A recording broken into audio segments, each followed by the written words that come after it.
You have at least 9 months left, perhaps as much as 18. But the first doctor gave me from 1 to 2 years. I hope he's right. What are you going to do? Well, I have no family. Haven't taken a day off since law school. Guess I'll try to squeeze 30 years of living into 1 or 2.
Acelera su mástil Mark 6 y entra a la pista, y lo que puede ser la última oportunidad de que el Team Mástil pueda tomar parte en la carrera. Si ustedes han estado siguiendo las pruebas de cerca, se habrán dado cuenta de que los 2 primeros prototipos del mástil no resultaron por un mal funcionamiento en la caja de velocidades. And now Montague is about to move the mástil Mark 6 onto the track in what could be Team Mástil's final attempt to win a position in the race. How nice to see you, Lord Mell. Who are you cheering for now that Clive owns the company? The Corettis will win again, as usual, I suppose. Clive's doing very badly. Yeah.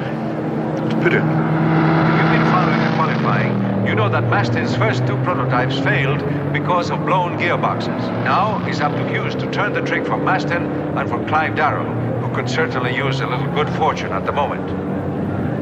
Perhaps you and I could have an aperitif a little later on. Oh, did I tell you I saw your granddaughter at Spa? My granddaughter? Such a sweet girl. We were in school together, you know. Young drivers of the circuit this year, and his practice time of 4 minutes 36.3 seconds is impressive to say the least. The old-timers say the driver has to race Molina for a number of years before he can really expect a 35-second target lap time. But as you can see, young Ray Durham has ideas of his own. Well, here we go. Keep one on ice for me. A half a dozen if we qualify. Now here's the only other Mastin entry in the race. The independently owned Gaffney Bryan Mastin Mark 5. Gaffney makes way onto the track for his first qualifying run of the day.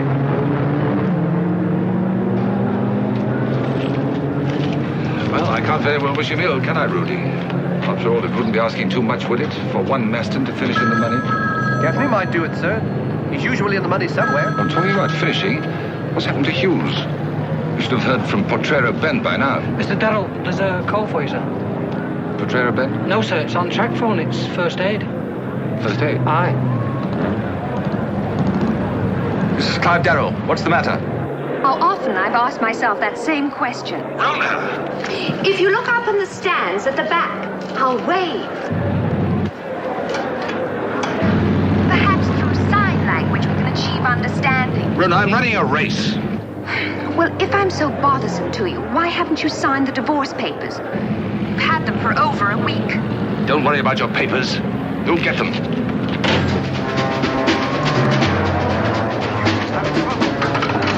But it's nothing serious. For Hughes, at any rate. For Clive Darrell, it could be very serious.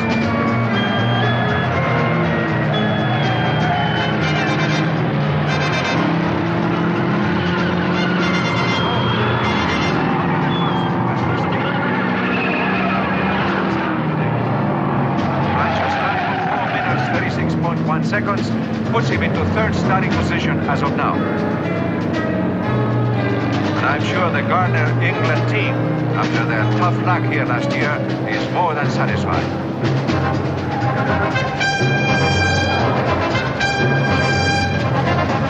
These qualifying runs are often as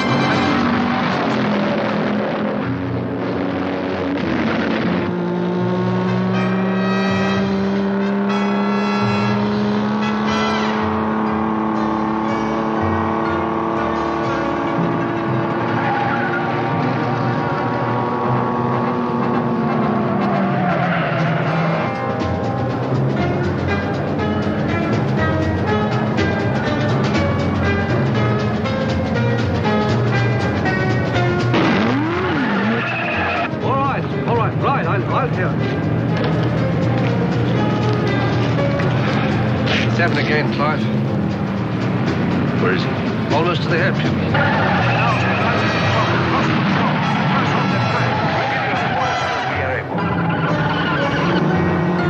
They're coming into the Portero men.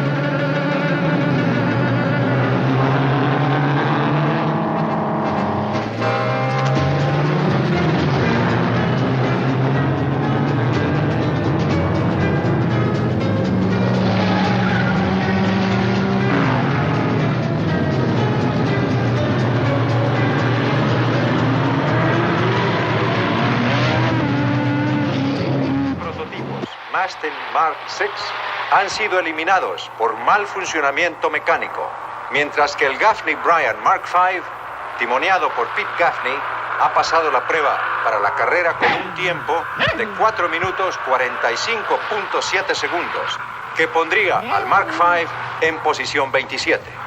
Here is one of the ironies of the sport. A maxim of motorcar racing is that a team car will almost invariably beat an independently owned car of the same make, simply because refinements are constantly being made at the factory. But today we have seen one of the rare exceptions. All 3 Mastin Mark VI prototypes have been eliminated because of mechanical failures. Poor while the Clive. Gaffney Bryan Mark V, driven by Pete Gaffney today, has won a position in the race with a time of 4 minutes 40.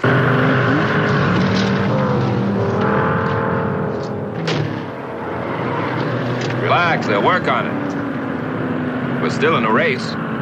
Yeah. It's too bad they don't give away prize money just for being in the race. Why, you say we can't finish in the money?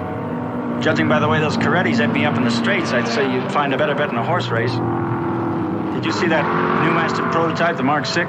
Yeah, I saw them tow it away. I had that thing by 50 yards coming out of the far bend, and zap! Flashed by me like I was a spectator. And then it blew a clutch and didn't qualify. A clutch you can replace. I'm beginning to wish we had an engine powerful enough to burn one out. Well, what can we lose, except the race? Now, wait a minute. Now, what do you think our chances would be with a Mark VI engine? I bet my life savings on us. You don't have any life savings. I bet yours. Come on. Where to? We're gonna make a deal. Judging from some of the times being recorded in practice this year, it looks as if we'll be in for one of the fastest Molinos 24-hour endurance race ever held. Last year, the Fasio won with a record-breaking lap time of 4 minutes 35.5 seconds. And this year, he's already knocked off. Congratulations. Thanks. Clive, Darrell, this is my partner, Paul Bryan. Hello. How'd you do? Sorry about the Mark VI. Yes. Well, it looks as if we're not going to be racing against each other after all. I thought we might race together. Yeah, after hearing the qualifying times today, Pete and I figured we're on a ship slowly going down. Our Mastin just doesn't seem to have the power to finish in the money. Pete and I are cowards. We don't want to go down with the ship. So we think that your Six's engine in our Mastin might save us all. Put us in the money and put the Mastin Company back in the winner's circle. Mr. Bryan, if we weren't partners, I'd sue you for plagiarism. That's almost exactly the same speech I planned to make to you and Pete. Pamper a superstitious driver? I never pamper drivers. Now, partners, that's different. Anything you say. Promise me the same bad luck that's been hounding the Mark VI won't make a home with us. Don't worry. Except for the clutch, today our problems have been with the new transmission. is a little touchy. But do you plan to drive? That's what I came here for. Well, nothing personal, mind you, but there's such a lot at stake. I've never seen you drive. And the simple truth is, I was going to suggest Monty Hughes as second driver. Paul's my partner, Clive. And what he lacks in experience, he makes up in blind nerve. He drives like there's no tomorrow. Well, it was just a thought. But remember, Paul, there is a tomorrow. Tomorrow is the day you collect the prize money. Right. Rudy, meet Paul Bryan. How do you do, sir? And Pete Gaffney. Oh, Pete and I have met before. How are you? Fine, Rudy. Rudy is my chief mechanic.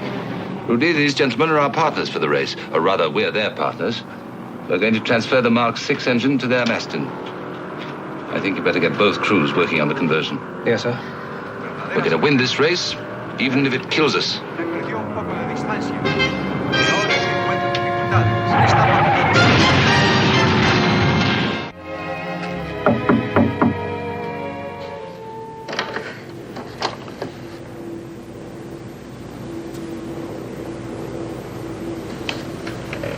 Everything is signed. Your divorce is now final.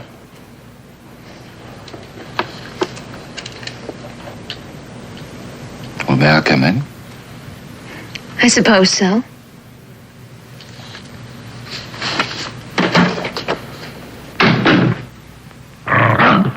You know, that dog used to like me. Well, Pudding's very sensitive to my feelings. Well, aren't you going to offer me a drink? I hadn't thought about it. But now that I do, I can't think of a reason why I should. You know, Rhona, people can get divorced without actually hating each other. Oh, can they? I don't see how. That's the reason most people get divorces, isn't it? Not necessarily. At least, I can only talk for myself. Your actions have already spoken for you, Clive. Eloquently. May I make one for you? No, thank you. What brings you to Molinos? Racing. Have you forgotten already? I love to watch men race. Not crawl under cars and play in the grease, but actually drive them. You remember Clive? That's how we met. I remember. Really, you were a marvelous driver. It was a long time ago. Not by the calendar. But in other ways, yes. Yes, a long time ago. Now, what brings you here? You wanted the divorce papers signed. No, I mean standing here, drinking my whiskey and making conversation. Rhona. No, let me tell you. You're trying to decide whether I'd really do something evil to your precious cars. I didn't even know you knew about that. Oh, I know. I know many, many things, but you don't, do you, Clive? I didn't think that you could be behind anything like that. Oh, why not? After all, look what you did to me. Rhona, we've talked about that too many times. Well, maybe it was my pride that stopped me before. But now that I'm completely free, I want you to hear the truth. For the first and the last time. When I fell in love with you, you were a 20th century knight, a wild man who drove wild cars and lived right on the edge of death. Then we got married and... Oh, was this wide-eyed little girl ever in for a shock. I found out you weren't a knight, but a mechanic. And a very ambitious one. You ingratiated yourself with the owner of the Maston factory, my father, and you began seeing me as often as a maiden aunt to whom you had some dreary obligation. But it all paid off, didn't it? My father died and you got yourself a factory. Well, if that... As far as I'm concerned, you're one step removed from a pickpocket. Only it's down, not up.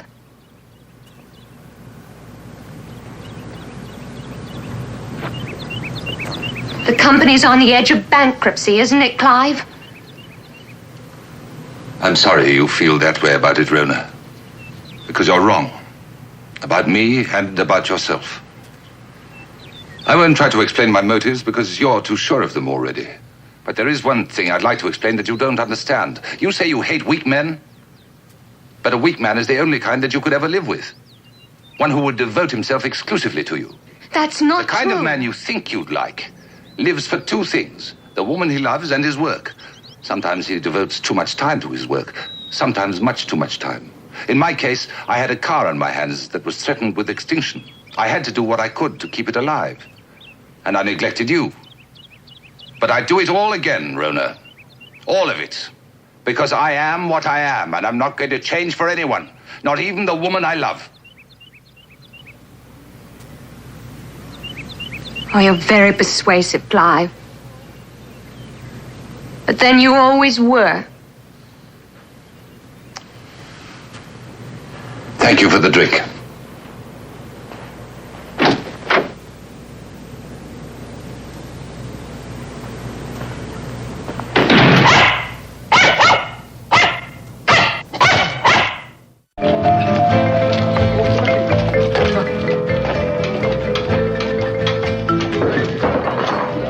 I'll see you folks at the track tomorrow.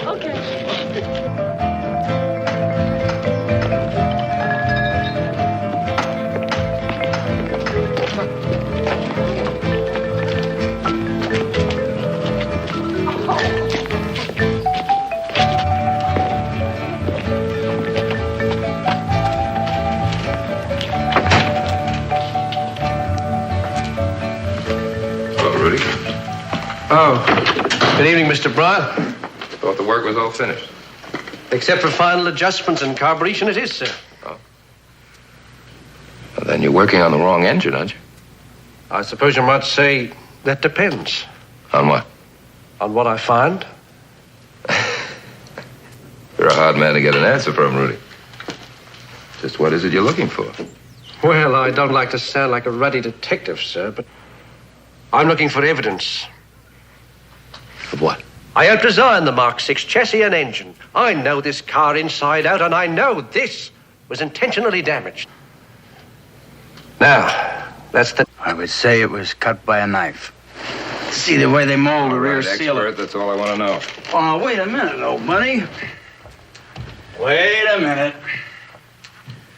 Now, I want the opinion of an expert. What's this all about? This is how the Mark 6 blew its clutch. How do you know? Rudy? He knew? Well, he had a theory. Now he knows. Uh-huh. Well, who? Does Rudy have a theory about that? Rhona Darrell? Clive's wife? His ex-wife. That doesn't make sense.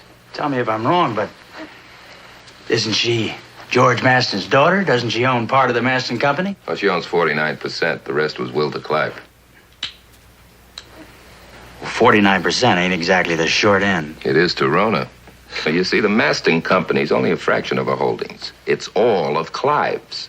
You get it? Sorry, old buddy, I don't get it. How was it done? Oh, the how was easy. For a price, one of Clive's mechanics could have been had. Maybe. What about the why? Well, according to Rudy, that's easy if you know Rhona. That's a long story. I won't bore you with a blow-by-blow description. Bore me, bore me. Seems Maston gave her everything she wanted, and she wanted everything. She met Clive the year he won the championship, and she wanted him. Oh, I can think of worse fates. Boring you too much? I'm a captive audience. Please continue. Well, they got married, and Clive started building autos instead of driving them. But she wanted a champion lapdog, and she got a different breed. And she felt that Clive had married her for an auto factory. The marriage fell apart. She took a trip. The next thing Clive knew, he was being divorced. Ah, so little Rhona's the perfect picture of the woman's scorn, complete with fury. That's the way Rudy sees it. Yep. And we're in the middle. Well, old buddy, we have a race to win. Somebody's got to do something. I hear you volunteer. Not exactly. Go back to sleep. With nightmares, courtesy of Paul Bryan. Where are you going? Slumming.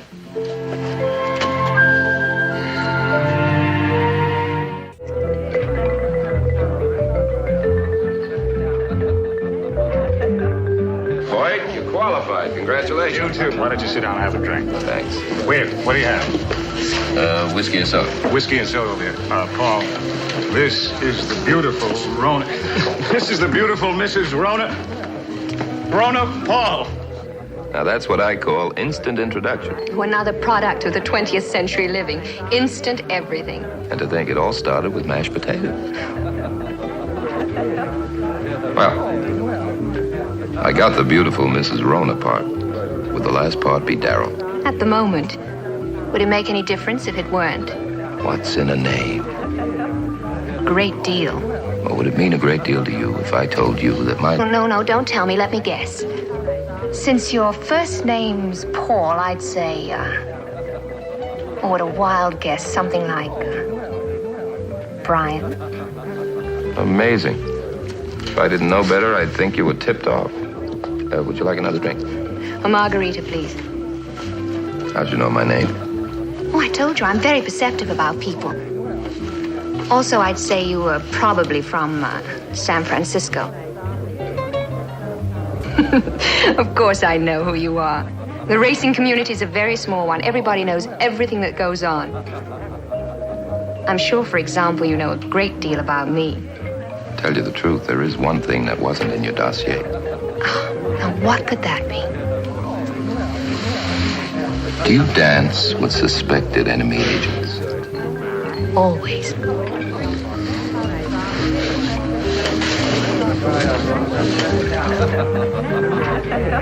Well, how do you like working for Clive? I wouldn't exactly say I work for him. It's more like a partnership. There are no partnerships with Clive. You either work for him or you work against him. Which do you do? Oh, now you're not going to go and be dreary, are you? Just naturally curious. I detest sneaky men. I'm not overly fond of petulant women. Well, why don't you just come out and ask me if I'm doing dark and terrible things to Clive's cause? Well, because we'd both have to face the fact that your answer would be no, wouldn't it? Oh, I see you're another victim of Rudy's twisted imagination. Why do you say that? Because it's true. Isn't that a good enough reason? Well, it's true that Rudy has his suspicions, but he's not spreading them around. Then how do I know? That is a good question. How do you know? Very simple. Rudy confronted me full of righteous indignation and a sermon on the rights of men. When did all this happen? When the second Mark 6 prototype burned out its transmission. You're a wonderful dancer, but not a very good agent.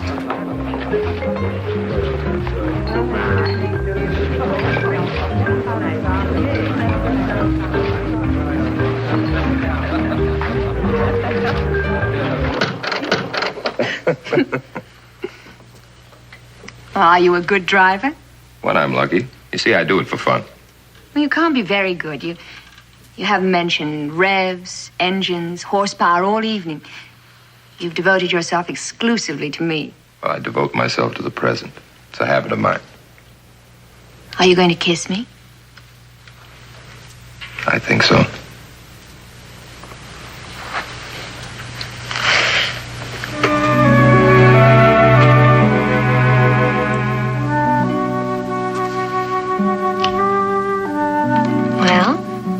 Have you decided? Decided what? Whether I'm a monster or not. A saboteur. Matter of fact, I'd forgotten all about it. Good night.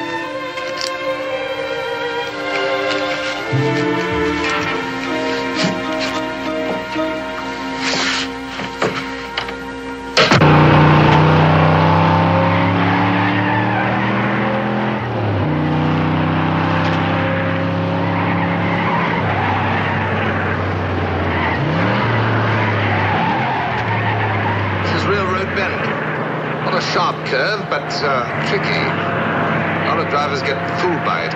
It's a good place to hold back.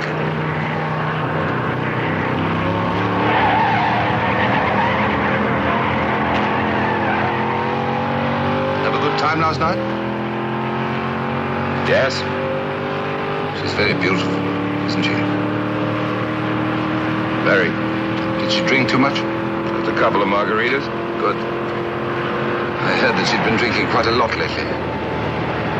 Does she seem well? Very well. We've entered into a partnership, Paul. Under the circumstances, I think your seeing Rhona makes for a very difficult situation. I thought you were divorced. We are. But we have enough problems without creating new ones. And my seeing her creates problems? What do you think? Well, I think you're jumping to conclusions and landing on the wrong ones. All right, suppose you straighten me out. Your Mark 6s didn't fail because of mechanical defects. They were sabotaged. You out of your mind? You tell me after you see the rear main seal that blew your clutch yesterday. What's it got to do with Rhona? Well, that's the reason I saw her. You saying she's responsible? I'm saying she might be. Now, if you think I'm wrong, tell me.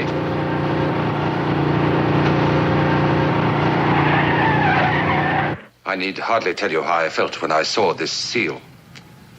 Realized that it had been tampered with. And I need hardly tell you how I feel about it now. But we've been given a new chance. A chance to prove our new engine.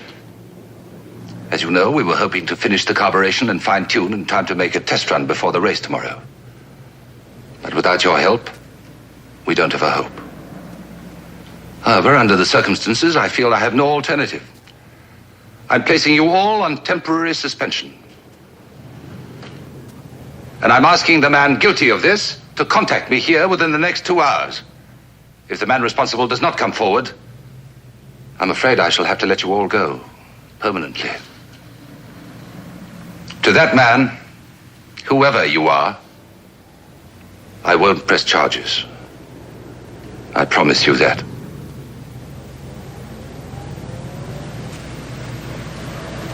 All right. I'll be waiting by the phone. I'll get the Gaffney Bryan crew to work immediately, sir. I'm afraid we'll never be finished in time to make a test run now. You'll get your test tomorrow against the Corettis. Yes, but I hate to put you in an engine you know only by name. Yeah, well, we'll know more about it after the first lap. I'll order some drinks. Uh-huh. On second thought, I'll walk. I'll go along with you.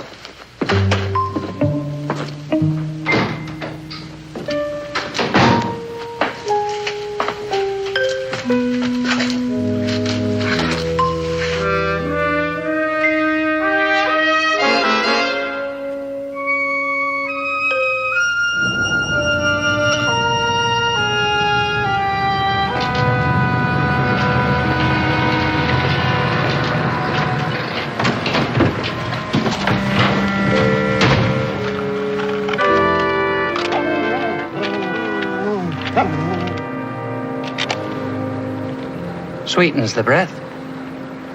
A little Yorkshire, is he? No, actually, he's a Great Dane. He drank when he was a pup. Now, let's come to the point, Mr. Weems.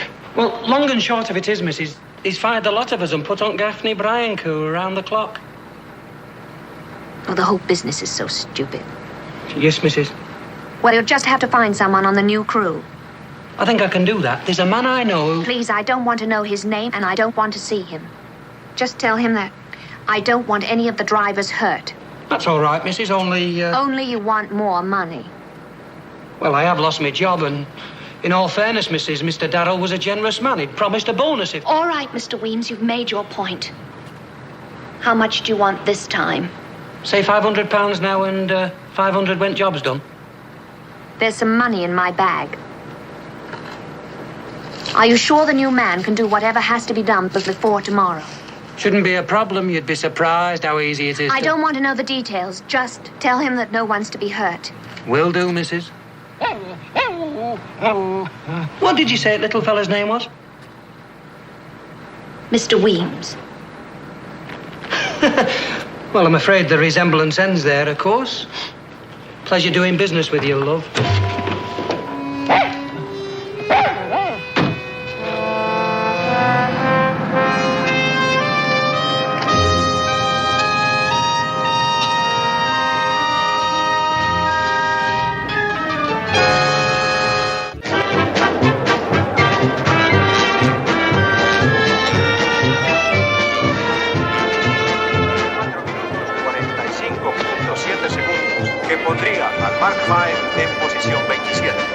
This is the day of the big race.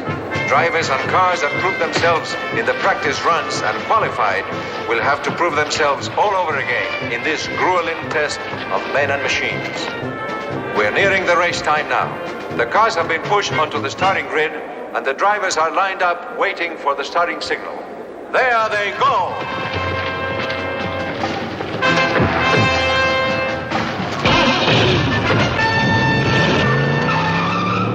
The Molino's 24-hour endurance race has begun. The lead is taken by Blanchard. Right behind him are Denning, Rhona, Fazio, and McLeod, number 17. Fazio has taken third position from Rhona, and coming from deep in the pack, the Mark 6 prototype. That's the Gaffney Bryan Mastin with the Mark 6 engine. Has gained 4 cars. They're coming into the railroad bend.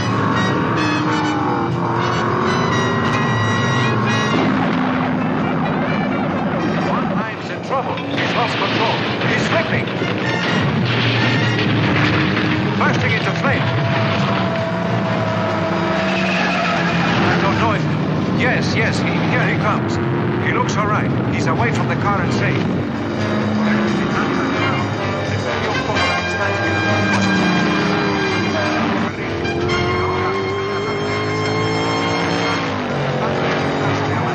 Pearson's in trouble. He's lost control. Off the track now, but he's all right.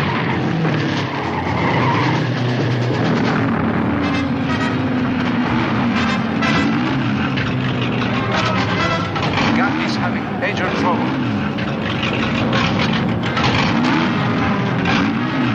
Yes, he's coming in for an unscheduled pit stop now. These are the delays that are so costly and so agonizing. I can't get any more than 5,200 revs out of her. They're coming into the S's now. Blanchard isn't given an inch, but the Fazio's right behind him. In 69 an hour ago. Tell me more. I was there, remember? Cool down, Pete. You cool down. Take it easy, will you? All right, what could have happened? Why don't you go and relax while we find out? Next time, remind me to interview your wife. Boys, cut it out. Hey, get back in there. Y ahora, Hurry up, Juan move. Hughes acelera su Master Mark 6 y entra a la pista. Lo que puede ser la última oportunidad de que el Team Master pueda tomar parte en la carrera. Well, Rudy, what is it? I don't know. What do you mean you don't know? Whatever it was stopped. She's running fine. What happened again? Well, it was either that or going into the engine. What would you have done?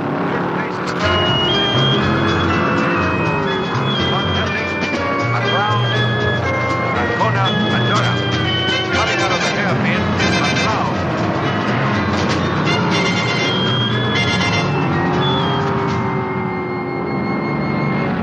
Pete Gaffney seems to have that temperamental Mark 6 engine running smoothly again. Though almost lapped by the lead cars, he's out to pick up lost time.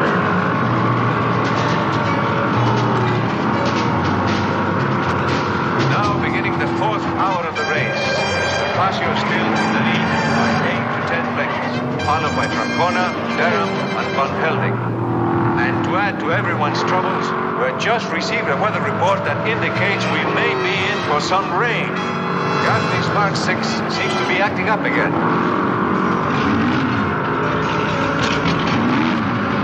Yes, he's coming in for a second and scheduled pit stop.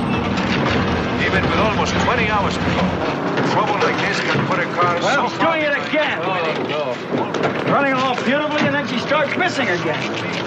Here, check the carburetor to paint number 3. We've lost it. Oh, who knows? Maybe they'll find the trouble. I build engines to win races, not to perform miracles. Clive, if Rudy can get her running right, she can perform miracles. But this far behind? We've still got time.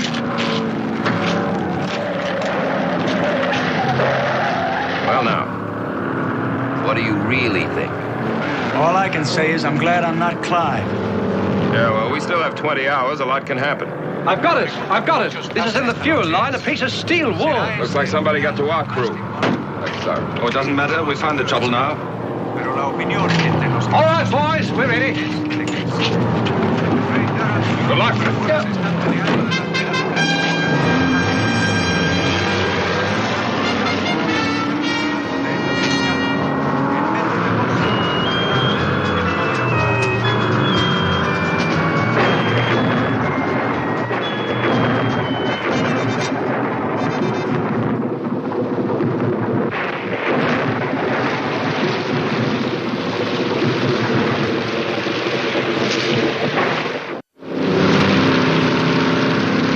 Gaffney, his Mark 6 performing impressively in the last 4 hours, is pulling in for a regular pit stop and driver change.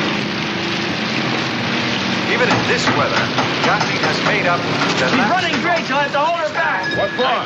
It's a great car. I hate to see it become a collector's item. He's right, Paul.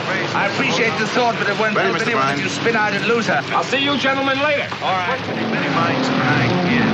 Will this be the end of the Aston Martin line? No one is saying so, and the feeling here among the men who know the sport is that the answer will be yes. Darrell está maniobrando contra el Vitos GT de Mountain. Ahora van entrando en la vuelta del portero.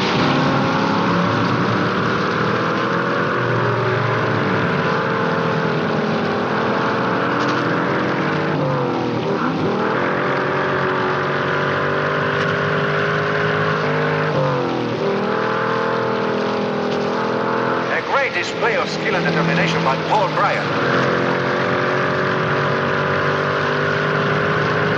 Paul Bryan having moved Call him into in, what 7th for? place. Don't argue with me. Call him in. What are you doing? I'm going to drive. Drive? You can't drive. You haven't driven in 3 years. It's my problem, not his.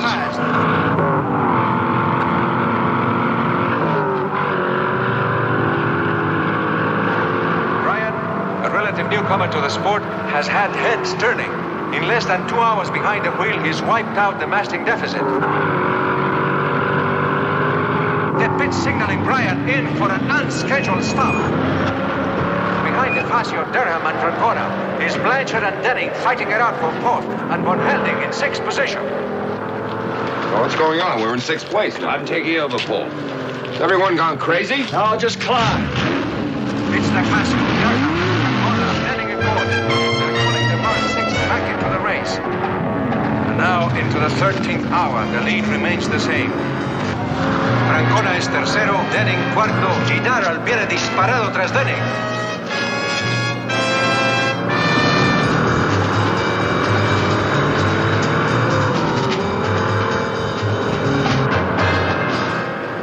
Enjoying yourself? What are you doing here? I've come to ask you to stop him. Stop him. You seem to forget, Mr. Bryan, that Clive and I are no longer matched. Sophisticated little word games. He's out there to win. And he's got to be stopped before he kills himself. I couldn't stop him even if I wanted to. You can try. You've got to try, because if he's hurt, if he's killed, it's your fault. That's not true. Yes, it's true. It's your fault because you're responsible. What gives you the right to... Now, you shut up. You shut up and listen to me. I was too late for cat and mouse. Did she or didn't she? The fact that you didn't plan this doesn't change the fact that it is happening. Now, right now, he's risking his neck, and the odds are getting shorter every second. Because of you. What you did. Now, I'm not here to pull a confession out of you. But right now, that man is taking risks that no man can take and live. Darrell's coming out of Railroad Bend right on Denning's fender. He's pulling Denning's GT.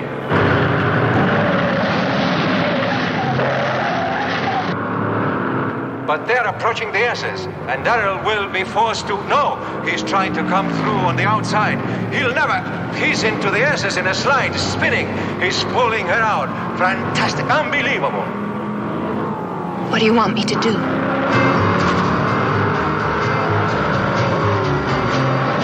Driving like a man possessed. I don't see how Darrell himself can keep this pace. He's back into the 5th and pressing Denning once again.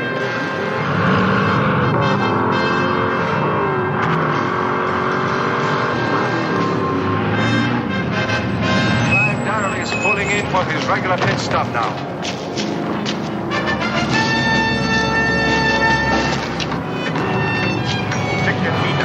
Clive, you don't have to do it. You can't win now, and you don't have to. What happened was my fault. Check number 4. Quick now. I hired a mechanic to... The points are okay. Oh, Clive, please. Yeah, she's steady, she's steady. I didn't believe it.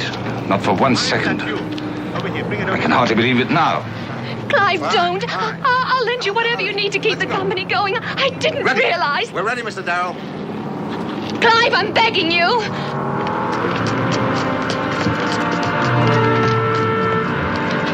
Clive, I'm begging you.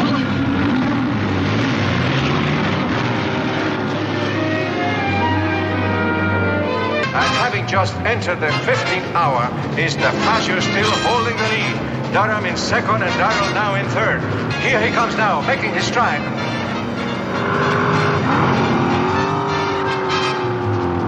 He's coming in fast, too fast. He's losing control, spinning.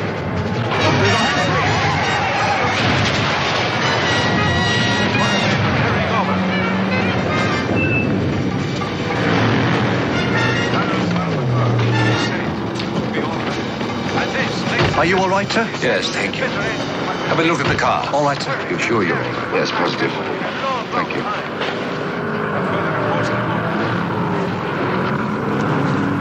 Rhona! Rhona!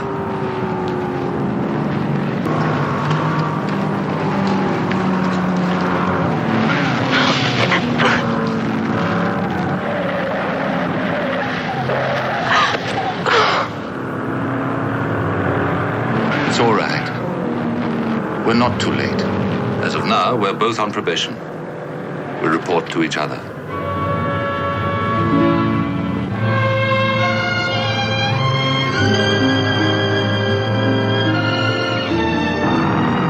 In the last hour, and Ray Durham has been slowly pulling the Fascio, who's still holding the lead he captured in the first hour of the race. And here he comes, across the finishing line. Ray Durham, in his Coretti, is the winner of this year's 24-hour Molinos endurance race.